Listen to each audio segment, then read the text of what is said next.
आज आम आदमी पार्टी दीर्घ 10 वर्षर यात्रा पर गोटे राष्ट्रीय पार्टी रे परिणत होछि। आगरू आमे दिल्ली, पंजाब, गोवा रे स्टेट पार्टी थिलु।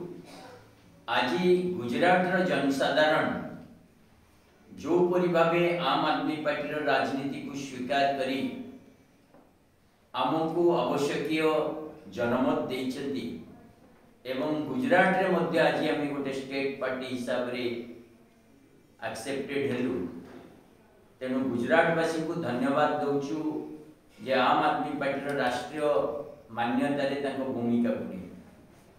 द्वितीय कथा होची सारा भारत वर्ष रे आम आदमी पार्टी मात्र 10 वर्ष भितरे जो परि भाबरे लोक मानकर मौलिक मुद्दा शिक्षा, स्वास्थ्य, बिजुली, पानी, रोजगार को नहीं राजनीति आरंभ कला एवं दिल्ली रे सरकार कला, पंजाब रे सरकार कला, गोवा रे 2टी सीट जीतिला।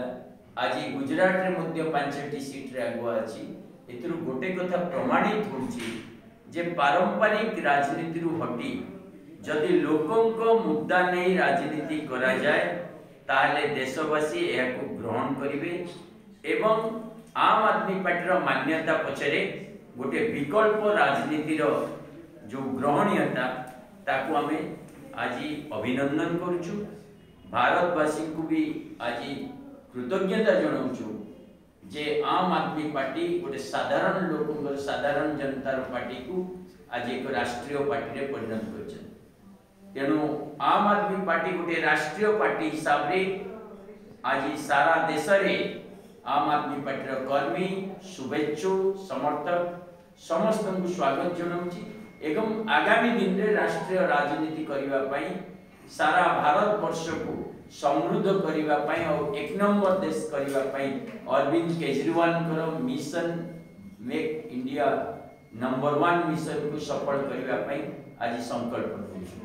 आगामी दिन रे आम आदमी पार्टी भारत वर्ष को गोटे राजनीतिक विकल्प देव एवं अरविंद केजरीवाल को नेतृत्व रे साधारण जनतार दैनंदिन जीवन रो जो आवश्यकता ताकू नहीं विकल्प राजनीति को और मजबूत करें। धन्यवाद।